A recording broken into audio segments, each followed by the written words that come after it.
Welcome students. आज हम करेंगे एक न्यूमेरिकल सॉल्व जिसमें हमें दी गई होगी सिस्टम की इक्वेशन और हमारा सिस्टम होगा कंटिन्यूअस टाइम एलटीआई सिस्टम। उस सिस्टम इक्वेशन की सहायता से हम डायरेक्ट फॉर्म 1 और डायरेक्ट फॉर्म 2 रियलाइजेशन करेंगे अपने सिस्टम का।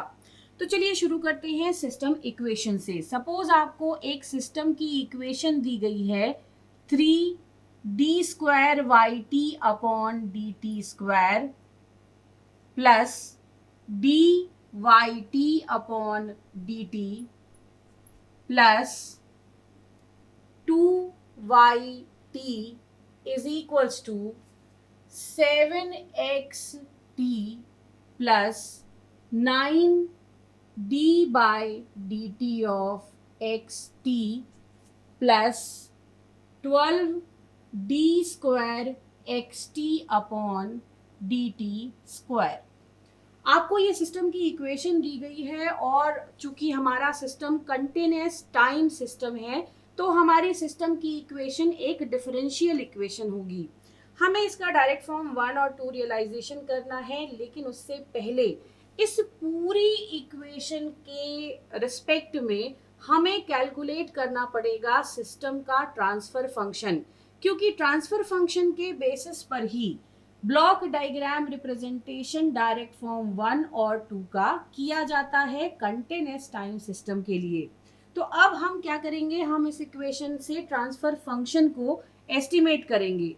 ट्रांसफर फंक्शन चूंकि हमारा सिस्टम कंटिन्यूअस टाइम सिस्टम है तो ट्रांसफर फंक्शन हमें कैलकुलेट करना पड़ेगा लाप्लास डोमेन में, यानी ये पूरी की पूरी इक्वेशन को लेकर के जाना पड़ेगा लाप्लास डोमेन में।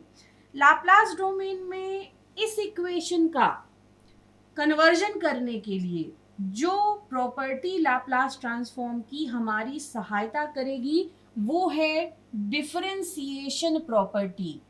डिफरेंशिएशन प्रॉपर्टी कहती है कि अगर xt का लाप्लास ट्रांसफॉर्म है xs और इस टाइम डोमेन वाले सिग्नल को हम डिफरेंशिएट करें विथ रिस्पेक्ट टू t, तो लाप्लास ट्रांसफॉर्म में मल्टीप्लिकेशन हो जाएगा s का। आप जितनी बार इसे डिफरेंशिएट करेंगे उतना पावर s का आपका बढ़ता जाएगा। सेकेंड डिफरेंशिएशन होगा तो s स्क्वायर से मल्टीप्लिकेशन होगा, थर्ड डिफरेंशिएशन हुआ तो s क्यूब से मल्टीप्लिकेशन होगा एंड सो ऑन। तो इस प्रॉपर्टी की सहायता से हम ये पूरी की पूरी इक्वेशन को लाप्लास डोमेन में लेकर जाएंगे। तो अब सपोज yt का लाप्लास ट्रांसफॉर्म है ys, उस केस में dyt बाई dt का लाप्लास ट्रांसफॉर्म हो जाएगा sys, d² yt upon dt square का लाप्लास ट्रांसफॉर्म हो जाएगा s² ys। साथ ही साथ सपोज xt का लाप्लास ट्रांसफॉर्म है xs, तो d by D T of xt का लाप्लास ट्रांसफॉर्म हो जाएगा sxs, d² xt by D T square का लाप्लास ट्रांसफॉर्म हो जाएगा s² xs। तो जब इन सारे लाप्लास ट्रांसफॉर्म को हम इस इक्वेशन में रखेंगे तो हमारी इक्वेशन हो जाएगी 3s² ys plus sys plus 2ys is equals to 7xs plus 9sxs plus 12s² xs। अब इस इक्वेशन की सहायता से जब हम hs यानी कि अपना ट्रांसफर फंक्शन जो होता है output in Laplace domain upon input in Laplace domain taking all initial conditions to be zero, initial conditions को जीरो करते हुए ये जो रेशियो होता है यही हमारा ट्रांसफर फंक्शन है। तो ट्रांसफर फंक्शन को जब हम इस इक्वेशन से कैलकुलेट करेंगे एक्स और वाई एस को कॉमन लेने के बाद, तो हमें एच एस की वैल्यू मिल जाएगी 7 plus 9s plus 12s square upon denominator में आएगा 3s square plus s plus 2। तो ये हमें ट्रांसफर फंक्शन की वैल्यू मिल गई।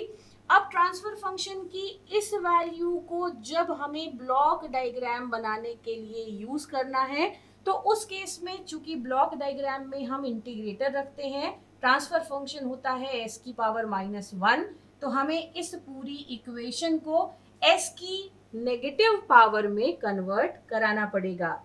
यानी कि अब हमें ब्लॉक डायग्राम के हिसाब से अपने ट्रांसफर फंक्शन को s की नेगेटिव पावर में लेकर जाना है, यानी न्यूमरेटर और डिनोमिनेटर को, क्योंकि इस केस में s की मैक्सिमम पावर दोनों में 2 है, तो न्यूमरेटर और डिनोमिनेटर दोनों को s स्क्वायर से डिवाइड करना पड़ेगा। तो अब डिवीजन कर लेते हैं।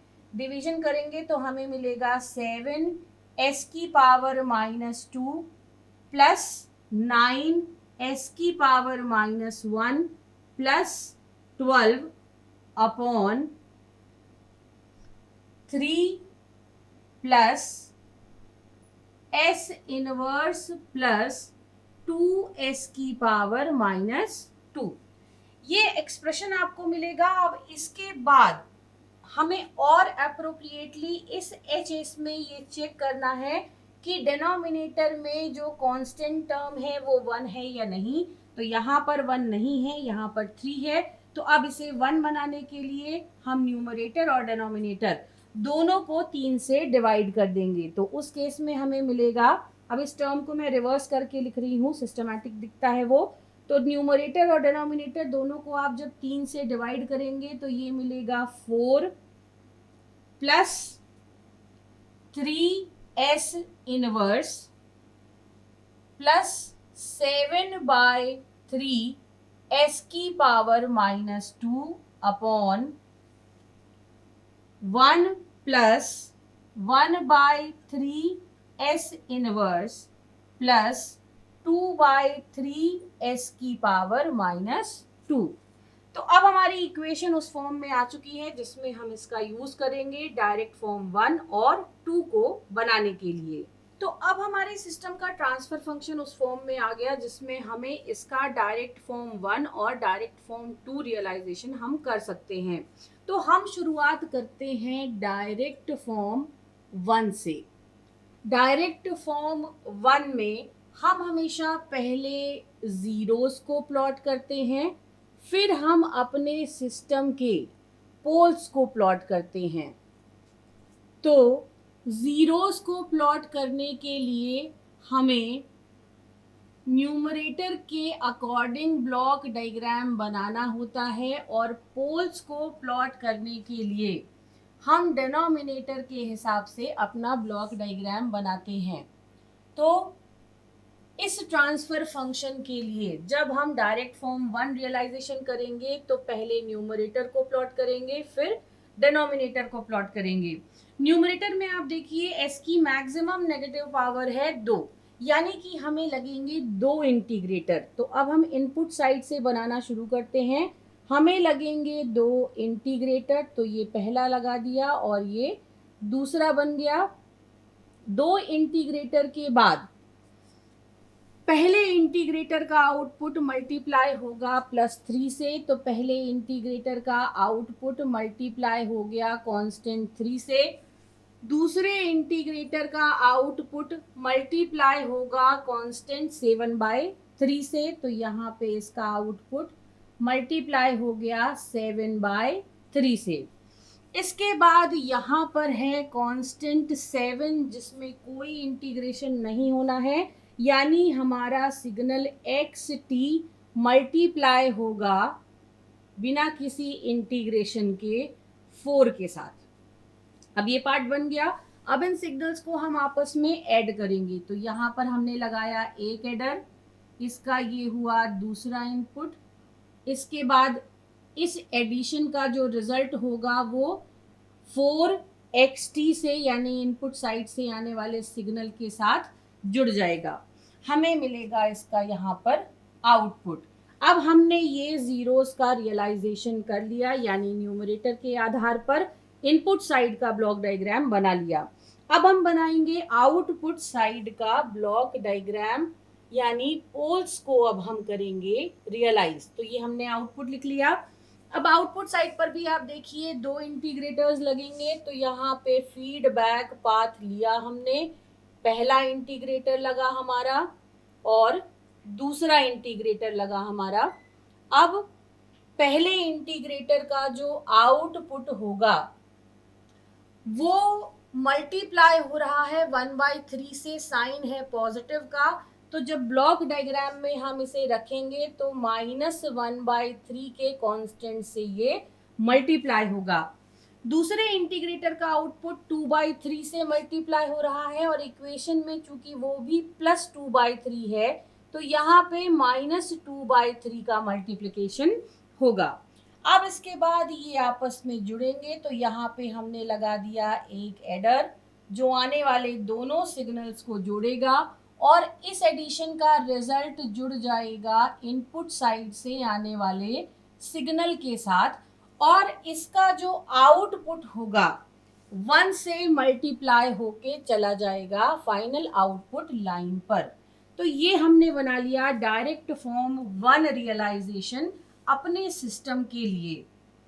अब इसका डायरेक्ट फॉर्म 2 रियलाइजेशन बनाना, यानी कि पहले हम डायरेक्ट फॉर्म 2 के लिए पोल्स को फिर जीरोस को रियलाइज करते हैं और कैनोनिकल स्ट्रक्चर जब हम लेकर के चलते हैं, पुराने वीडियोस में आप देख सकते हैं कि जब हम कैनोनिकल स्ट्रक्चर लेते हैं तो पोल और जीरो में जो इंटीग्रेटर यूज हुआ है उनको आपस में कंबाइन करते हैं, जिससे हमें मिनिमम नंबर ऑफ इंटीग्रेटर्स लगते हैं डायरेक्ट फॉर्म 2 में।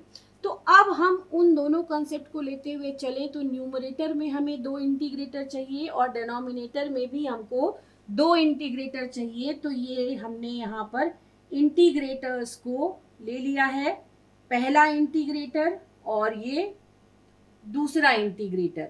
अब 2 इंटीग्रेटर्स को हमने कनेक्ट कर दिया। डायरेक्ट फॉर्म 2 में ये साइड पोल्स के लिए होता है, यानी आउटपुट साइड के मल्टीप्लिकेशंस, आउटपुट साइड के ऑपरेशंस होते हैं और ये साइड इनपुट के लिए होता है, यानी कि न्यूमरेटर के जो सिग्नल्स होते हैं उनका कांस्टेंट के साथ मल्टीप्लिकेशन होता है। तो अब हम अपने सिस्टम की इक्वेशन में ट्रांसफर फंक्शन में देखते हैं कि डिनोमिनेटर से शुरू करते हैं। तो डिनोमिनेटर में जो पहले डिले का आउटपुट है ये मल्टीप्लाई हो रहा है 1/3 से, +1/3 तो यहाँ आ जाएगा -1/3। दूसरे इंटीग्रेटर का आउटपुट मल्टीप्लाई हो रहा है +2/3 से, तो यहाँ पर आ जाएगा -2/3। ये दोनों सिग्नल्स आपस में ऐड हो जाएंगे तो यहाँ पे लग जाएगा एक एडर। ये एडर लगा दिया। इस एडेड सिग्नल को, जुड़े हुए सिग्नल को हम लेकर के जाएंगे ऐड करने के लिए अपने एक्सटर्नल इनपुट यानी xt के साथ। ये हमें सिग्नल आगे दे देगा, इन सब का एडिशन हमें मिल जाएगा। उसके बाद इनपुट साइड यानी न्यूमरेटर को प्लॉट करने के लिए अब हम देखते हैं कि सिंगल इंटीग्रेटर आउटपुट मल्टीप्लाई हुआ है 3 से, तो यहाँ पे हम कांस्टेंट 3 से मल्टीप्लाई कर दिए। सेकेंड इंटीग्रेटर का आउटपुट मल्टीप्लाई हुआ है 7/3 से, तो ये हमने 7/3 से मल्टीप्लाई कर दिया। इनपुट एज इट इज बिना इंटीग्रेशन वाला मल्टीप्लाई हुआ है 4 से, तो जो पहली लाइन है जिसमें कोई इंटीग्रेटर नहीं लगा हुआ है उसमें कांस्टेंट मल्टीप्लायर हमने लगा दिया 4 का। अब इसके बाद ये सिग्नल्स आपस में जुड़ जाएंगे। तो ये सिग्नल, नीचे वाले 2 सिग्नल्स को हमने ऐड किया है इस एडर पर और उसके बाद इस एडर का आउटपुट चला गया एक और एडर में, जहां पे एक ओर से ये सिग्नल आ रहा है और दूसरी ओर से ये सिग्नल ऐड होकर के आ रहे हैं। तो इस एडर का जो आउटपुट होगा वही है आपके सर्किट का एक्सटर्नल आउटपुट YT। तो ये हमने डायरेक्ट फॉर्म 2 रियलाइजेशन कर दिया इसी सिस्टम के लिए। अब आप देख सकते हैं कि डायरेक्ट फॉर्म 1 जब हमने बनाया तो हमें 4 इंटीग्रेटर लगे, लेकिन वहीं पर जब हमने डायरेक्ट फॉर्म 2 बनाया तो हमें सिर्फ 2 इंटीग्रेटर लगे, यानी नंबर ऑफ इंटीग्रेटर काफ़ी कम हो रहे हैं, जिससे हमारे सर्किट की कॉस्ट हमें कम पड़ेगी। हमारा इसीलिए direct form 2 realisation canonical realisation कहलाता है, यानी रियलाइजेशन कम नंबर ऑफ कंपोनेंट्स के साथ। तो इस तरह से हम, अगर हमें सिस्टम की इक्वेशन दी गई है तो उस इक्वेशन से हम ट्रांसफर फंक्शन निकालेंगे। ट्रांसफर फंक्शन को हम ब्लॉक डायग्राम के हिसाब से बदलेंगे। बदलने के बाद अगर डायरेक्ट फॉर्म 1 बनाना है तो पहले 0 फिर पोल, डायरेक्ट फॉर्म 2 बनाना है तो पहले पोल फिर 0 का रियलाइजेशन दे देंगे।